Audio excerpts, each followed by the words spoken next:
আরেকদিন বলবেন কি হবে? আজকের কথা আরেকদিন বলবেন। না না, কথা তো আজকে আজকে আজকে যদি সাহস থাকে তাহলে আজকে বলবেন। যদি বলতে পারেন আজকেই বলতে পারবেন, পরে পারবেন। বসেন বসেন, ভয় পাওয়ার কি আছে?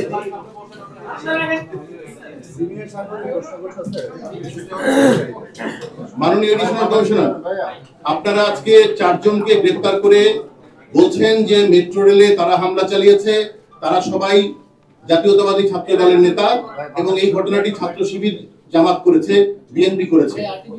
5 দিন আগে এলিট ফোর্স আরিফুল ইসলাম নামে একজনকে গ্রেফতার করে তাকে ভিডিও ফুটেজে দেখিয়েছে এবং সে হচ্ছে ভিপি নূরের যে রাজনৈতিক দল তার কর্মী,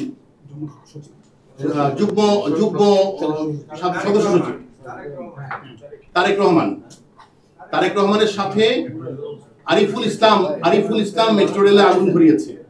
আপনারা তাদের কোনো সম্পৃক্ততা পাচ্ছেন না এবং এলিট ফোর্স র্যাব আপনারা যাদের কথা বলছেন তাদের কোনো সম্পৃক্ততা পাচ্ছে না, তাহলে কি বৈপরীত্য আছে কেন? আপনারা কি ভিপি নূরকে বাঁচাতে চাচ্ছেন?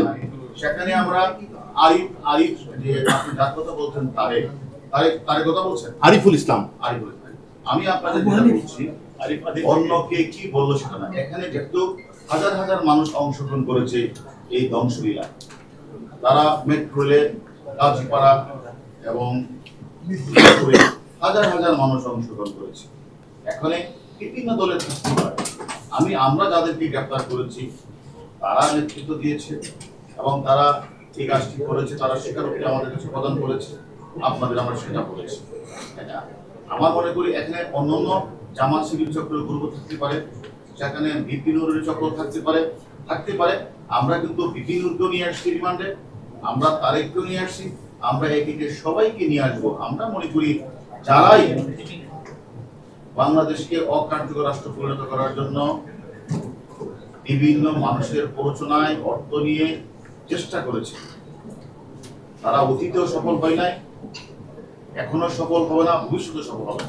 আমরা সেই লক্ষ্যেই আমরা কাজটা করছি এবং আমরা সবাইকে কিন্তু আপনি দেখেন একে আমরা অনেককেই গ্রেফতার করেছি এই ঘটনা যারা সংশ্লিষ্ট ছিল এবং আরো যাদের নাম আমরা পেয়েছি।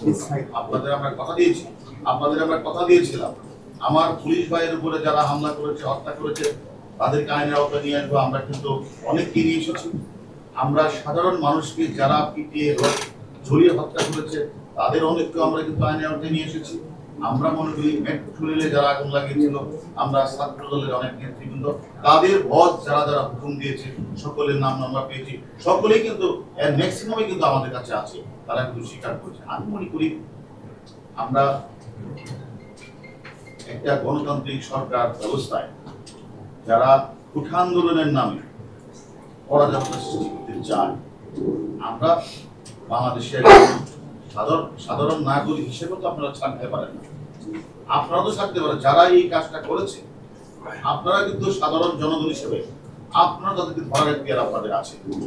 আপনাদের কাছে আমার বিনীত অনুরোধ থাকবে, আমাদের আইন শৃঙ্খলা বাহিনী যেরকম ভাবে সব জায়গায় ঘুরতে চেষ্টা করছে তাদেরকে গ্রেপ্তার করা, আপনাদের কাছে যদি সচেতন নাগরিক হিসেবে, সাংবাদিক হিসেবে তথ্য থাকে, এই সকল অপরাধীরা, এই দুর্বৃত্তরা যারা দেশকে অকার্যকর করার জন্য ঢাকা শহরে এই তাণ্ডবলীলা চালিয়েছিল, তাদের নাম নাম্বারটা যদি আপনারা প্রকাশ্যে না পারেন তুলে দিয়ে আপনারাও পারলে ধরে, আমি এদেরকে সকলে মিলেই প্রতিহত করব। সাংবাদিক সাঈদকে আপনারা গ্রেফতার করেছেন, সেও কি বাংলাদেশ রাষ্ট্রকে অকার্যকর করতে চেষ্টা করেছিল? আমরা তদন্ত করছি। আরেকটা বিষয় বলি যে আমরা যাদেরকে নিরাপত্তার স্বার্থে আমরা নিয়ে এসেছি, সেফটি এবং সিকিউরিটির স্বার্থে, আমি এটাও বলবো, আমরা আগে যেমন বলেছি যে আমরা টিভিতে আমরা তাদেরকে জিজ্ঞাসাবাদ করছি, আমি তাই তাদের সেফটি সিকিউরিটি কথা চিন্তা করে আমরা তার পরিবারের কাছে অনুরোধ করবো, দুশ্চিন্তা করার মতো কিছু নেই।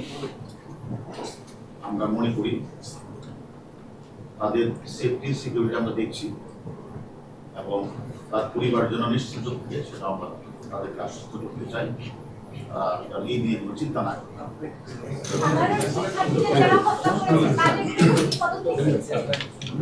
সাধারণ শিক্ষার্থীদের যারা কালকে বলবো না কিন্তু আজকে আজকে বলে